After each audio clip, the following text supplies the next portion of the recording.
ఆయన మరియుకు ఉపమానము వారితో చెప్పెను, పరలోక రాజ్యము ఒకడు తీసుకుని తన పొలములో విత్తిన ఆవగింజను పోలి ఉన్నది.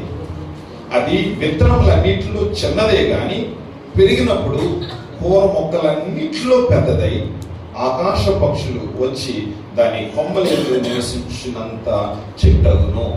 హల్లెలూయా. అంతకుముందు ఆదివారం రోజున మనము ఈ యొక్క లేఖన భాగంలో నుంచి మనము కొన్ని విషయాలు మనం ఆలకించాం. అది 31వ వచనంలో నుంచి మనం విన్నాం. So that was the first part. అదేంటంటే size does not matter to God. అది మనం విన్నటువంటి వాక్యం. అంటే ఇక్కడ దేవుడు పరలోక రాజ్యం గురించి ఒక ఉపమానాన్ని ఉపయోగిస్తున్నాడు. ఉపమానము అని అంటే కొన్ని నిగూఢమైనటువంటి సత్యాలను సరళ భాషలో తెలియపరచడానికి యేసుక్రీస్తు సాధారణమైన ప్రజలకు అర్థమయ్యే రీతిలో ఉపయోగించే ఈ కథలు లేకపోతే ఉపమానాలు. అంతే. కొన్ని విషయాలు అవి నిగూఢంగా లేకపోతే మర్మముగా ఉన్నవి మనకి అర్థం కావు, కానీ అవి అర్థం అవడానికి యేసయ్య కొన్ని ఉపమానాలు ఉపయోగిస్తాడు. చాలా మంచి ఉదాహరణలు ఉపయోగిస్తాడు. ఆయన ఎవరైనా ఆకలితో ఉన్నారు, అలమటిస్తున్నారంటే అది చూడు, పక్షులు చూడండి, అవి విత్తవు, కోయవు, పొట్టల్లో కూర్చుకొనవు, కానీ వాడికి ఏమైనా చింతుందా, రేపు ఏం తినాలి, ఏం తాగాలి, ఏం కట్టుకోవాలి, ఎక్కడ ఉండాలి? లేదు. దేవుడు వాళ్ళని పోషిస్తున్నప్పుడు మీరు అంతకంటే శ్రేష్టమైన వారు కదా, నా పోలికలో చేయబడిన వారు కదా, సో మిమ్మల్ని నేను పోషించలేనా అని కరెక్ట్గా ఆ యొక్క విషయాల్ని అట్లా అర్థమయ్యేటట్లుగా యేసయ్య సరళమైన భాషలో బోధించేవాడు. సో అలాగే ఈ ఉపమానాలు కూడా ఇలాగే. సో ఇక్కడ మనము స్మాలెస్ట్ టు లార్జెస్ట్ అనే పదాన్ని ఉపయోగించాం. ఇక్కడ 31వ వచనంలో ఆవగింజ విత్తనములన్నిటిలో కూడా చిన్నది, కానీ అది పెరిగినప్పుడు కూర మొక్కలన్నిటిలో కంటే పెద్దది. అంటే అతి చిన్నదైనటువంటి ఆవగింజ కూర మొక్కల కంటే అతి పెద్దదిగా ఒక చెట్టుగా మార్చబడింది అని మనం విన్నాం. అసలు మనకున్నటువంటి అంశం ఏంటి అని అంటే, మనము కూడా చాలాసార్లు మేము చిన్నవారము, మా వల్ల కాదు, మేము ఈ పని చేయలేము, సో మాతో ఈ విధమైనటువంటి పరిస్థితి కష్టంగా ఉంది అని మనం భావిస్తాం. స్మాల్, చిన్నవారమే కాబట్టి. అందుకని మనము ఎన్నో ఉదాహరణలు పోయినసారి మనం విన్నాం. మోషే, నీ దేవుడు పిలిచినప్పుడు నేను చిన్నవాడిని ప్రభువా, నా నోటి మాంద్యము కలిగిన వాడిని, నాకు సరిగా మాట్లాడడం రాదు, ఫరో దగ్గరికి వెళ్ళను అని ఆవగింజంత చిన్న స్వభావాన్ని ఆయన వ్యక్తపరుస్తున్నాడు. అంతేకాకుండా ఇర్మియా దగ్గరికి వెళ్తూ ప్రభా నేను చిన్న బాలుడిని, నేనేం ప్రవక్తగా చేయగలను అని ఆయన కూడా ఆవగింజలాగే చిన్నగానే కనిపించాడు. ఇలా చాలా మంది చిన్న చిన్న వారుగా భావించి ఇక నా వల్ల కాదు అని అంటారు, నేను చేయలేను అని అంటారు. కానీ యేసయ్య దేవుడు ఏమన్నాడంటే, నువ్వు చేయగలవు, నువ్వు ఎదగగలవు, నీ వల్ల అవుతుంది, నేను నీ ద్వారా చేయిస్తాను అని ఎంతో మందిని పూరుకొల్పాడు దేవుడు, ఎంతో మందిని బలపరిచాడు. అది మనము మొదటి 31వ వచనంలో ఫస్ట్ పార్ట్గా మనం చూసాం. ఎందుకనంటే size does not matter to God. ఏ పరిమాణమైనా అది దేవునికి అంత పట్టింపు ఏమి ఉండదు. ఆయన చేయాలనుకుంటే ఏదైనా చేయగలడు. ఆయన చేయాలనుకుంటే ఆయనకి ఈ సైజు ఉండాలి లేకపోతే ఈ సైజు ఉండాలి అని అలా అవసరం లేదు. ఆయనకి చిన్నపిల్లలో లేకపోతే పెద్దవాళ్ళు, చదువుకున్నారో చదువుకోలేదు, స్త్రీలో పురుషులు అనే ఆ పట్టింపు ఏమీ లేదు. ఆయన యొక్క చేతిలోనికి నువ్వు నేను రావాలని కోరుకుంటే అలాంటి వారిని దేవుడు అద్భుతంగా వాడుకుంటాడు, ఆశీర్వదిస్తాడు. సో అదే మనము 31లో మనం నేర్చుకున్నాం. ఇప్పుడు 32వ వచనాన్ని మనం జ్ఞాపకం చేసుకుందాం. అది అనగా ఆవగింజ విత్తనమన్నిటిలో చిన్నదే గాని పెరిగినప్పుడు కూర మొక్కలన్నిటిలో పెద్దదై ఆకాశ పక్షులు వచ్చి దాని కొమ్మలందు నివసించునంత చెట్టగును. ఓకే, నెంబర్ 2, ఇక్కడ నేనేం చెప్పాలనుకుంటున్నానంటే, God wants you to grow and be a blessing to others. Okay, ఈ యొక్క 2వ భాగంలో మనం నేర్చుకోవాల్సిన అంశం ఏంటంటే, దేవుడు నీవు ఎదగాలని, అలాగే నువ్వు ఇతరులకి ఆశీర్వాదకరంగా ఉండాలని ఆయన కోరుకుంటున్నాడు. అది ఈ లేఖన భాగంలో ఉన్నటువంటి సత్యం. అంటే నువ్వు ఉన్న చోటనే కాదు, నువ్వు అక్కడ ఎదగాలి. ఎదగడం మాత్రమే కాదు, నువ్వు ఇతరులకు ఆశీర్వాదకరంగా ఉండాలి, నువ్వు ఇతరులకు దీవెనకరంగా ఉండాలి. ఇక్కడ చూడండి, ఇక్కడ ఏం జరిగిందంటే ఆ చిన్న ఆవగింజ ఎదిగి ఏమైపోయింది? పెద్దదై చెట్టు కూడా అయిందంట. ఆ చెట్టు మీద పక్షులు వచ్చి నివాసం చేస్తున్నాయంట. ఆకాశ పక్షులు వచ్చి నివాసం చేస్తాయి. అంటే ఈ చెట్టు ఆకాశ పక్షులకి స్థావరంగా మారిపోయింది. ఈ చెట్టు ఆకాశ పక్షులకి ఒక నివాసంగా మారిపోయింది. ఈ చెట్టు ఉండటాన్ని బట్టి రాత్రులు వచ్చి వాళ్ళు తలదాసుకోవడానికి, ఒక గూడు కట్టుకోవడానికి ఈ చెట్టు వల్ల వాళ్ళకి ఒక దీవెనకరంగా మారిపోయింది. అది ఈ ఆవగింజ అలా ఎదగటాన్ని బట్టి. ఒకసారి ఆలోచించేయండి, ఈ చెట్టు ఎదగకపోయి ఉన్నట్లయితే అది ఆకాశ పక్షులకి స్థావరంగా ఉండేదా? కాదు. ఈ చెట్టే ఎదగకపోయినట్లయితే ఇతరులకి ఆశీర్వాదకరంగా ఉండేదా? కాదు. కానీ ఈ చెట్టు మాత్రం ఎదిగి ఎలాగైంది అని అంటే ఇతరులకి ఆశీర్వాదకరంగా మారిపోయింది. అంతేకాకుండా ఆకాశ పక్షులకి నివాసంగా మారిపోయింది. సో ఈ రోజు దేవుడు మనతో ఏం మాట్లాడాలని కోరుకుంటున్నాడు అని అంటే, నేను ఆవగింజగా ఉండటానికి వీల్లేదు. ఆవగింజలాగే నువ్వు చిన్నవాడిని, నాకేమి రాదు, నేనేం చేయలేను, నాకు చదువు రాదు, నాకు మాటలు రావు, నాకు పాటలు రావు, నాకు వాయిద్యాలు రావు, నేను ఏది చేయాలన్నా కానీ నాకు భయం ఉన్నది, సిగ్గు ఉంది, పిరికితనం ఉంది, అందుకే నేను రాలేను అనే ఆవగింజలాగా అక్కడే ఉంటే రేపు నీ కుటుంబానికి, సంఘానికి, సమాజానికి ఒక ఆశీర్వాదకరంగా నేను ఉండలేను. అందుకని నువ్వు ఆ స్థితిలో నుంచి పైకి రావాలి, ఆ స్థితిలో నుంచి నువ్వు ఎదగాలి, ఆ స్థితిలో నుంచి నువ్వు ఎదిగి అనేకులకి ఆశీర్వాదకరంగా ఉండాలని దేవుడు ఇక్కడ కోరుకుంటున్నాడు. సో ఇక్కడ మనం నేర్చుకోవాల్సినటువంటి ఆత్మీయ సత్యము ఏమిటి అని అంటే, దేవుడు నిన్ను ఎదిగించాలని కోరుకుంటున్నాడు. ఎదిగి ఏం చేయమంటున్నాడు? ఇతరులకి ఆశీర్వాదకరంగా ఉండాలి. మన ఎదుగుదల మన కోసమే కాదు, ఇతరులకు ఆశీర్వాదకరంగా ఉండాలి. ఎలాగన్నది మనం ఈ లేఖన భాగంలోంచి మనం చూద్దాం. ఓకే, సో ఒక్కోసారి దేవుడు మనతో మాట్లాడినప్పుడు ఒక చిన్న విశ్వాసం, ఆవగింజంత విశ్వాసం ఉంటే చాలు, దానితో దేవుడు పెద్ద కార్యాలు చేస్తాడు. చిన్న ఆవగింజే కానీ పెద్ద కార్యం చేసింది. అక్కడ చిన్న ఆవగింజే పెద్ద పర్వతాన్ని పడేసేసింది. చిన్న ఆవగింజే పెద్ద సమస్యను తొలగించేసింది. చిన్న ఆవగింజే పెద్ద ఆశీర్వాదానికి కారణమైపోయింది. సో ఈ రోజు మనం చిన్నవారమే అని ఎప్పుడు చెప్పుకుంటూ ఉండటం కాదు, లేగాలి. ఎప్పుడు 1వ తరగతిలోనూ మనం కూర్చుంటామా? ఎప్పుడు 2వ తరగతిలోనూ కూర్చుంటామా? ఎదుగుతా ఉంటాం. చూడండి, ఒక చిన్న వ్యక్తుల్ని దేవుడు ఎంత పెద్దగా ఆశీర్వదించాడో, ఎంత గొప్పగా దీవించాడో మనం బైబిల్ గ్రంథంలోని కొన్ని విషయాలు మనం నేర్చుకోవడానికి ప్రయత్నం చేద్దాం. మనందరికీ సుపరిచితమైనటువంటి సండే స్కూల్ నుంచి నేర్చుకుంటున్నటువంటి ఒక లేఖన భాగాన్ని మనం చదువుదాం. మార్కు సువార్త 6వ అధ్యాయము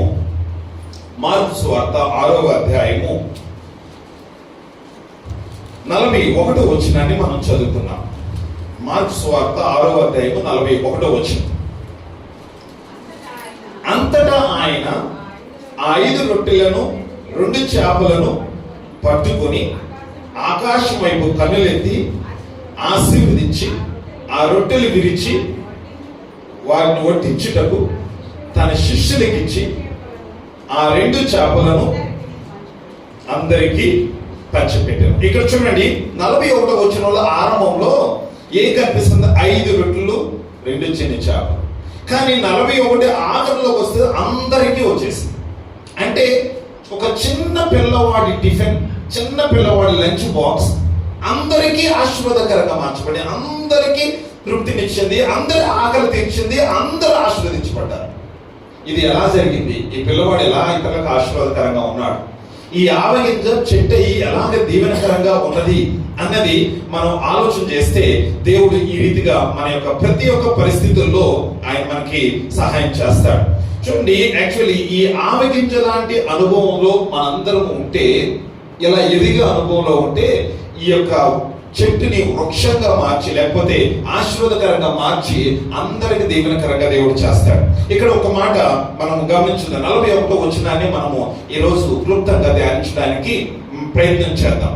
నీవు నేను ఇతరులకు ఆశీర్వాదకరంగా ఉండాలంటే ఏం చేయాలి? నీవు నేను ఎదగాలంటే ఏం చేయాలి? నీవు నేను ఇతరులకు దీవెనకరంగా మార్చబడాలంటే ఏం చేయాలి అనేవి ఇక్కడ దగ్గరగా 4 విషయాలు మనం జ్ఞాపకం చేసుకుందాం. సో ఇక్కడ కాంటెక్స్ట్ ఏంటంటే, ఇక్కడ జరిగిన విషయం ఏంటంటే, యేసుక్రీస్తు కొన్ని గంటలుగా వాళ్ళందరికీ వాక్యాలు చెప్పుకుంటూ వస్తున్నాడు. కొండ మీద ప్రసంగం అది 3 రోజులు వాక్యం చెప్పుకుంటూ వస్తున్నాడు. అందరూ వాక్యాన్ని వింటూ ఉన్నారు. అందరికీ దేవుడు వాక్యం ద్వారా తృప్తిపరచబడ్డారు. సో చివరికి వాళ్ళు వెళ్ళే సమయానికి వచ్చేసరికి అక్కడ 35వ వచనం చూడండి. చాలా పొద్దుపోయిన తర్వాత ఆయన శిష్యులు యేసయ్య దగ్గరకు వచ్చి, ఇది అరణ్య ప్రదేశం అయ్యా, ఇప్పుడు చాలా పొద్దుపోయిందయ్యా, చుట్టుపక్కల ప్రదేశాలకు గ్రామాలకు వెళ్ళి వాళ్ళు భోజనం ఏమైనా కొనుక్కోవడానికి పంపించేయండి అంటే దాని అర్థం ఏంటో తెలిసేసే చాలు, ప్రసంగం ఆఫ్ చేయండి. ఓకే, ఇక చాలు నాయన ప్రసంగం ఆఫ్ చేసేయి. సో కొంచెం వాళ్ళకి చీకటి పడుతుంది, మళ్ళీ చీకటి పడితే అరణ్యంలో నుంచి ఊర్లోకి వెళ్ళలేరు, వాళ్ళకి భోజనాలు ఏం దొరకవు. సో అందుకని కొంచెం నువ్వు వారిని పంపించేయి, త్వరగా వాక్యం త్వరగా ముగించేసి అన్నట్లుగా వీళ్ళు మాట్లాడుతున్నారు. అప్పుడు యేసయ్య ఏమన్నాడు 37వ వచనంలో, అందుకే ఆయన మీరు వారికి భోజనం పెట్టుడనగా, అంటే ఈ అరణ్యంలోని మీరు వారికి భోజనం పెట్టాలి, మీరు వారికి ఆహారం పెట్టాలి అని అన్నప్పుడు, అయ్యా 200 దేనాల రొట్టెలు కొని మేము ఎక్కడికి తీసుకొస్తాం అని ఆయన అడిగారు. అయినా కానీ మీరే భోజనం పెట్టాలి అని వారికి దేవుడు చెప్పాడు. తర్వాత మీ దగ్గర ఏమున్నాయి అని అడిగినప్పుడు ఆ చిన్న పిల్లవాడి దగ్గర 5 రొట్టెలు 2 చిన్న చేపలు అంటే అది ఇవ్వమని చెప్పి దాన్ని ఆశీర్వదించి అందరికీ ఆశీర్వాదకరంగా చేశాడు. యాక్చువల్లీ 3 థింగ్స్ ఇక్కడ మనం ఆలోచన చేయొచ్చు. Actually our lord is a lord of little fear. Our lord is a lord of little fear అని అంటే, అయ్యా ఇంతమందికి ఏం సరిపోతుంది, మేము వీళ్ళందరికీ ఎలా భోజనం పెట్టాలి, ఏం చేయాలి, ఈ అరణ్యంలో ఉన్నారు అని ఫియర్. వాళ్ళకి ఒక ఆకలితో ఏమన్నా ఇబ్బంది అవుతుందేమో అని ఒక రకమైనటువంటి భయం అనేది వారిలో ఉంది. అంటే మన దేవుడు ఎలాంటి దేవుడు అని అంటే, చిన్నగా భయపడే వాళ్ళు కూడా దేవుడు ఆయన. ఏ విషయాల కోసం సంబోధిస్తామో, ఇది సరిపోదేమో, ఇది ఇంతమందికి ఎలా వస్తుంది, అరణ్యంలో ఉన్నాము, ఇది మనకి ఈ సమయంలో ఎలాగ ఈ అవసరత తీర్చబడతాయి, వాళ్ళు ఎలాగా ఆకలి తీర్చబడుతుంది అని కొన్ని విషయాల్లో సందేహించడం, కొన్ని విషయాల్లో వాళ్ళు ఏ రీతిగా భయపడటం అనేది. అయినా కానీ దేవుడు ఏ దేవుడు అని అంటే, అలాంటి చిన్న విషయాలు కూడా భయపడే వాళ్ళకి దేవుడుగా ఉన్నాడు. మనం కూడా ఎన్నో సందర్భాల్లో కొన్ని విషయాలకు భయపడతా ఉంటాం. ఇది ఎట్లా అవుతుంది, కొన్నిసార్లు మనం చూసామనుకోండి, మనమేమో రైస్ 50 మందికి వండితే వస్తారు 100 మంది. అప్పుడు చూడండి ముఖంలో టెన్షన్ ఎలా ఉంటుందో. అప్పుడంతా భయం, ఆందోళన. అరే మనం వండింది 50 మందికి, చర్చంతా ఇంతమంది నిండిపోయారు, ఇప్పుడు ఎలాగని ఆ భయం మనల్ని ఆవరిస్తూ ఉంటది.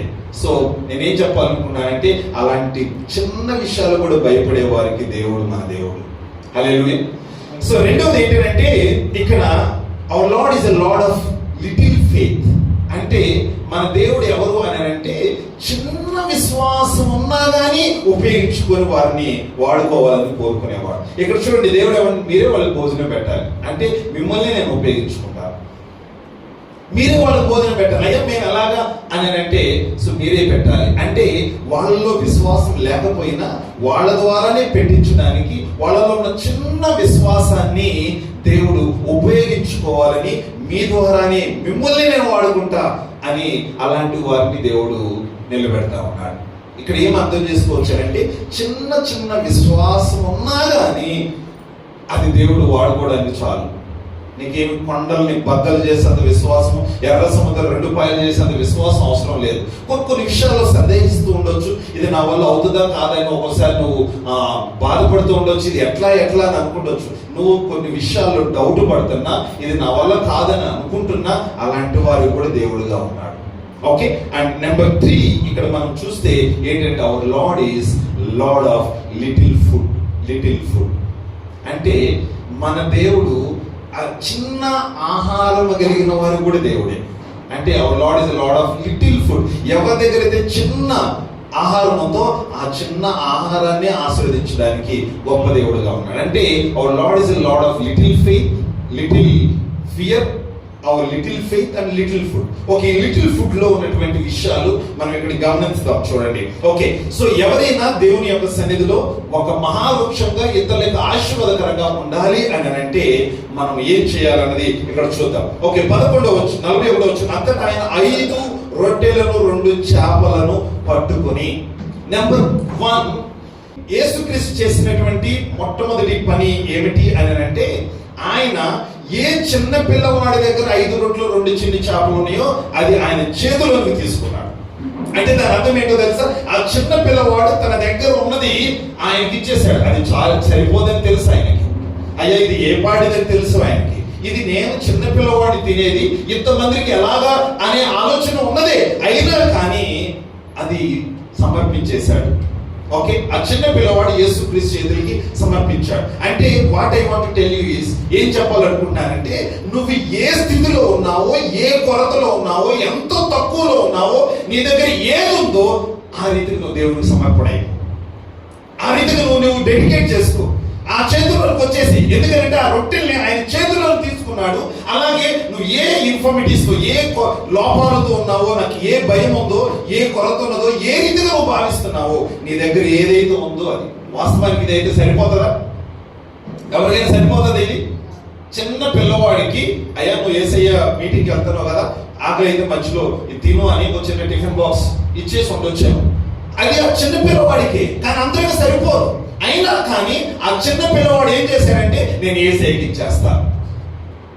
తన దగ్గర ఉన్నది ఏదైతే ఉందో అది యేసయ్యకి ఇచ్చేశాడు. అది యేసయ్య చేతుల్లోకి తీసుకున్నాడు. ద నెంబర్ 1, నీవు ఒక మహావృక్షంగా ఎదగాలంటే, నువ్వు ఇతరులకు ఆశీర్వాదకరంగా ఉండాలంటే, నువ్వు ఏ స్థితిలో ఉన్నావో ఆ స్థితిలో దేవుని చేతిలోకి రా. నీకు ఏ పాటలు రావో, నీకు ఏ వాయిద్యాలు రావో, నీకు ఏది రాదో, నీకు లక్తి ఉన్నా కానీ, నువ్వు చిన్నవాడు కానీ ఏ స్థితిలో ఉన్నా ఆ చేతులు ఏదుందో అది యేసయ్య చేతిలో పెట్టేసి, యేసయ్య చేతిలో పెట్టేసి, నీ నుంచి ఏమైనా అడగట్లేదు. నీ దగ్గర ఉంది ఏదో, నీకు పాటలు రావు, అయినా నువ్వు నాకు కావాలి, నీ ద్వారానే నేను భోజనం పెట్టిస్తా, నిన్నే నేను వాడుకుంటా, నీవే నాకు కావాలి. నువ్వు ఆయన చేతుల్లోకి రావాలని ఆయన కోరుకుంటున్నాడు. ఆయన నిన్ను పట్టుకోవాలని కోరుకుంటున్నాడు. నీ దగ్గర ఉన్నది ఏదో ఆయన తన చేతుల్లో తీసుకోవాలని కోరుకుంటున్నాడు. కానీ నేను ఇవ్వను అని అంటే అక్కడ కార్యం జరగదు, అక్కడ కార్యం జరగదు. ఈ చిన్న పిల్లవాడిని ఆంధ్రియ పిలిపి వచ్చి, అరే గుడ్డోడా, నీ దగ్గర అన్నం ఉంది కదా, అది 5 రొట్టెలు 2 చిన్న చేపలు ఉన్నాయి కదా, ఇస్తావా అంటే, లేదు లేదు నేను ఎవరికి ఇయ్యను, మా అమ్మ నాకు ఇచ్చింది. చిన్నపిల్లలు ఎవరికైనా వాళ్ళు తినే వస్తువులు ఎవరికైనా ఇస్తారా? చాక్లెట్లు, బిస్కెట్లు ఎవరికి ఇంకొకరికి ఇస్తారా? ఇయ్యరు. ఇది మా అమ్మ నా కోసం ఇచ్చింది, నేను ఎవరికి ఇయ్యను అని అంటే అక్కడ కార్యం జరగదు. అక్కడ ఇంకొక విధంగా దేవుడు ఏం చేసేవాడు తెలియదు. కానీ ఇక్కడ ఈ చిన్న పిల్లవాడు అసలు తను ఏ ఆలోచన లేకోకుండా యేసయ్య అడుగుతున్నాడంటే, ఆకలితో ఉన్నాడేమో, తినాలనుకున్నాడేమో, అయినా కానీ నా దగ్గర ఏదైతే ఉందో అది యేసయ్యకి ఇచ్చేస్తాను. ప్రియమైన దేవుని బిడ్డలారా, మహావృక్షంగా ఎదగాలంటే, ఇతరులకు ఆశీర్వాదకరంగా ఉండాలంటే, నువ్వు ఏ స్థితిలో ఉన్నావో ఆ స్థితిలో యేసయ్య చేతిలోకి వచ్చేసి ఆయన నిన్ను వాడుకోవాలనుకుంటున్నాడు, నిన్ను దీవించాలనుకుంటున్నాడు, నిన్ను అనేకులకి ఆశీర్వాదకరంగా ఉంచాలనుకుంటున్నాడు. That is the number 1. మనం ఆ రీతిగా కొరత ఉన్నా, సరిపోకపోయినా, అందరికీ అది తృప్తిగా లేకపోయినా యేసయ్య అడుగుతున్నాడు కాబట్టి ఇచ్చేసేయ్, తర్వాత ఆయన చూసుకుంటాడు. That is not the responsibility of yours to multiply. Okay, దాన్ని ఏదో గొప్పగా చేయడం, ఆశీర్వదించడం, ఇంకా అనేకులకి అందరికీ పంచిపెట్టడం నీ బాధ్యత కాదు. అది అసలు నీ బాధ్యత ఏంటంటే, నీ దగ్గర ఏదుందో అది ఆయనకి ఇచ్చేస్తే అంతే చాలు. దాని తర్వాత ఏం చేయాలో అంతే ఆయన చూసుకుంటాడు. ఆయన కానా వివాహంలో అయ్యే ద్రాక్షారసం అయిపోయింది అని అంటే, అక్కడ ఉన్న సేవకులు చెప్పాడు, నీళ్ళలో ఆ బాణాల నీళ్ళతో నింపమన్నాడు. అరే ద్రాక్షారసం కావాలి, అది నీళ్ళతో నింపమంటున్నాడు ఏంటి? That's not your business to ask him. నీళ్లుగా ఎందుకు ఆయన నింపమన్నాడు? మనకు ద్రాక్షారసం కావాలి కదా అని నువ్వు ఆయన అడగడం కాదు. నువ్వు చెప్పింది ఏదో చేస్తే చాలు, మిగతా ఆయన చేస్తాడు. ఇక్కడ నువ్వు వలవేయి అని పేదను అడిగినప్పుడు, అయ్యా ఇక్కడ రాత్రంతా నేను వల వేశానే, ఇక్కడ ఒక చేప కూడా పట్టలేదు అని అడగటానికి that is not your business. చెప్పాడు కదా, కొంచెం లోతుకెళ్ళి వలవేయి, ఇంకా వల వేసిన తర్వాత పడకపోతే అప్పుడు చూడు. వలవేయటం నీ బాధ్యత అయితే చేపలు పట్టించడం ఆయన బాధ్యత. నీ దగ్గర ఉన్నటువంటి ఆ చిన్న 5 రొట్టెల 2 చిప్స్ ఆయన చేతికి ఇస్తే ఇక తర్వాత ఏం చేయాలో ఆయన బాధ్యత. బట్ ఫస్ట్ ఏంటంటే, నిన్ను దేవునికి సమర్పించుకో, నిన్ను దేవుని చేతుల్లోకి వచ్చేసేటట్లుగా నువ్వు తీర్మానించుకో, అప్పుడు దేవుడు నిన్ను వాడుకుంటాడు. అలాగే నెంబర్ 2, రెండవది ఏం చేశాడు అని అంటే, ఆకాశం వైపు కన్నులెత్తి ఆశీర్వదించి, he blessed it, he took it and he blessed it. ఆయన ఆశీర్వదించాడు. అంటే ఇంతకు ముందు దాంట్లో ఏది లేదో ఇప్పుడు అందులోకి అది వచ్చేసింది. ఇంతకు ముందు అందులో ఏంటంటే 5 రొట్టెలు 2 చిన్న చేపలే అవి. కానీ అందులో ఇప్పుడు ఏమొచ్చింది అని అంటే ఆశీర్వాదాలు వచ్చాయి. యేసుక్రీస్తు దాన్ని ఆ యొక్క 5 రొట్టెలు 2 చిన్న చేపల్ని చేత్తో పట్టుకోవటమే కాదు, ఆ చేతిలో ఉన్నదాన్ని ఆశీర్వదించాడు, దీవించాడు. అంటే దాని అర్థం ఏంటో తెలుసా? ఏ లోపం ఉందో అందులో, ఏది అవసరత ఉందో ఆ అవసరతని ఆయన ఆశీర్వాదాలతో నింపాడు. That is the main thing we need to understand. రెండోది ఏంటంటే, నువ్వు కొరతతో నువ్వు ఇచ్చేస్తే, నువ్వు ఏ యొక్క కొరతతో ఉన్నావో, ఏది చిన్నది నీ దగ్గర ఉందో అది ఇచ్చేస్తే అందులో ఏది లేదో ఆయన నింపుతాడు. అసలు దానికి ఆశీర్వాదకరంగా ఉండడానికి ఏం కావాలో ఆయన ఇచ్చేస్తాడు. ఎందుకంటే హీ బ్లెస్డ్ ఇట్, దాన్ని ఆశీర్వదించాడు. అంటే దాని అర్థం ఏమిటి అని అంటే, దేవుడు తన చేతుల్లోనికి నువ్వు ఇచ్చింది తీసుకున్న తర్వాత దాన్ని అలాగే ఉంచడు, దాన్ని ఆశీర్వదిస్తాడు ఆయన. నువ్వు ఒకవేళ దేవుని చేతిలోకి వస్తే, నువ్వు దేవుని చేతులను సమర్పించుకుంటే నువ్వు అలాగే ఉండవు, దేవుని ఆశీర్వాదాలతో నింపబడతావు. దేవుడు ఆ 5 రొట్టెలు 2 చిన్న చేపల్ని ఆశీర్వదించినట్లుగా నువ్వు ఆయన చేతిలో ఉంటే నువ్వు ఆశీర్వదించబడతావు.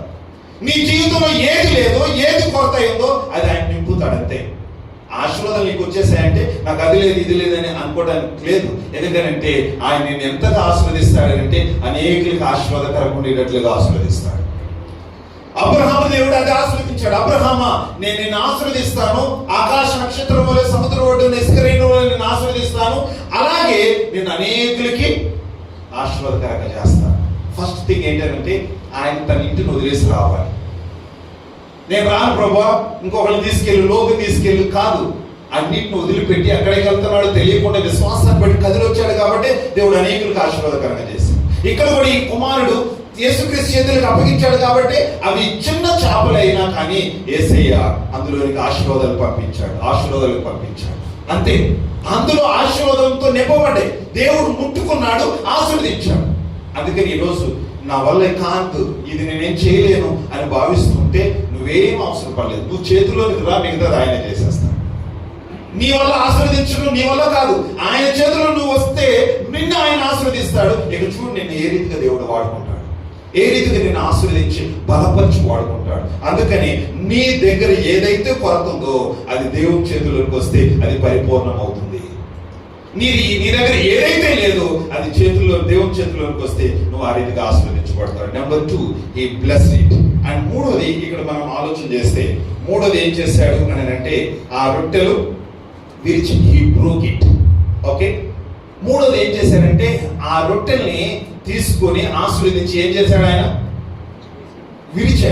విడిచాడు అని అంటే, మనము దేవుని చేతిలో వాడబడటానికి ఏ విధంగా ఆయన చేతుల్లో ఉండాలో ఆ విధంగా ఉండటానికి ఆయన మనల్ని కొన్నిసార్లు విరుస్తాడు. ఎందుకంటే మనలో కొన్ని గర్వము, అహంకారము, అది నేను చేయగలను, అది లేకపోతే నాలో ఉన్నటువంటి ఆస్తి, అంతస్తు, ఇవన్నీ చూసి ఒక్కోసారి మనం విర్రవీగిపోతుంటే, లేకపోతే నేను ఇంత గొప్పగా చెప్తున్నాను, ఇంత గొప్పగా చేస్తున్నాను అనేది ఏదన్నా మనలో ఉంటే, ఆయన చేతుల్లోనికి వచ్చిన తర్వాత వాడబడాలంటే దాని ముందు విరిచివేయబడాలి. అంటే దాని అర్థం ఏంటి అని అంటే, నువ్వు ఏ విధంగా వాడబడటం ఆయనకి ఇష్టమో ఆ విధంగా వాడటానికి నేను ఆయన విరుస్తాడు.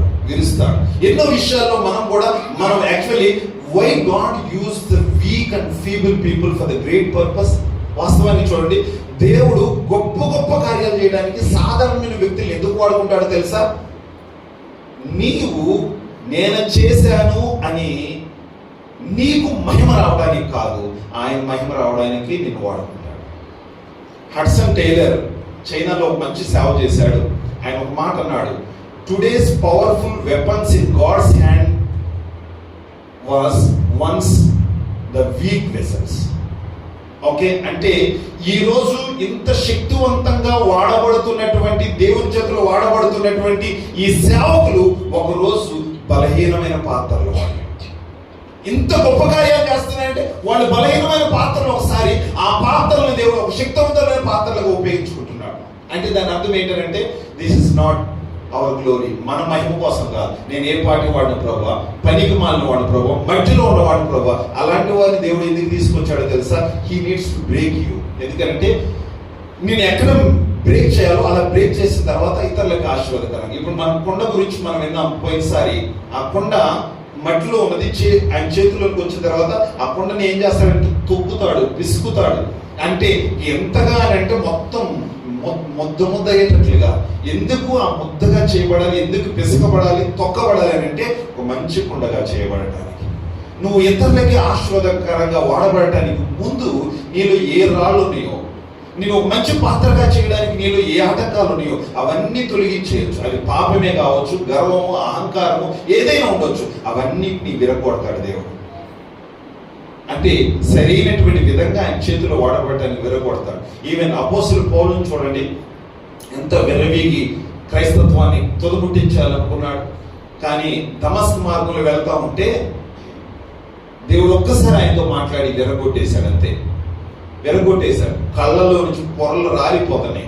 గుడ్డివాడు అయిపోయాడంతే, లేవలేని స్థితిలో ఉండిపోయాడంతే. 2-3 మోసుకొని పోయి ఇక ఆ గృహానికి తీసుకెళ్తే ఎవరినైతే చంపాలనుకున్నాడో అననీయ వచ్చి ప్రార్థన చేస్తే అప్పుడు ఆయన కళ్ళు వచ్చి బాగుపడ్డాయి. కొన్ని విషయాలు అలా విరగొట్టబడాలి, పడాలి అంతే. అప్పుడే మనం నిజమైనటువంటి నేత్రాలతో దేవుని చూడగలం. అప్పుడే మనం పాత్రగా, అప్పుడు దేవుడు ఏమంటాడో తెలుసా, ఇదిగో అన్యజనుల ఎదుట నేను ఈయన్ని ఎలా ఉపయోగించుకోబోతున్నాను, ఒక బలమైన పాత్రగా. ఆ పాత్ర ముందు నేను ఎరిగిపోయాడు అంతే. నీవు దేవుని చేతిలోకి వచ్చిన తర్వాత, ప్రభువా నీ ఇష్టం, నన్ను ఏం చేస్తాను, ఎక్కడెక్కడ కొమ్ములు నీవు ఆ కొమ్ములు ఎరుగుకొట్టేసే ప్రభువా, ఎక్కడ గర్వం ఉందో తీసే ప్రభువా, నీ చేతిలో పాత్రగా ఉండడానికి నన్ను ఎక్కడ పిసుకుతావో, ఎక్కడ నన్ను తొక్కుతావో, ఎక్కడ నన్ను ఏం చేస్తావో నీ ఇష్టం, ఎందుకంటే నీ చేతిలోకి వచ్చాను. సో మన జీవితంలో మూడోది ఏంటంటే యేసయ్య చేతులు విరిగిపోదాం.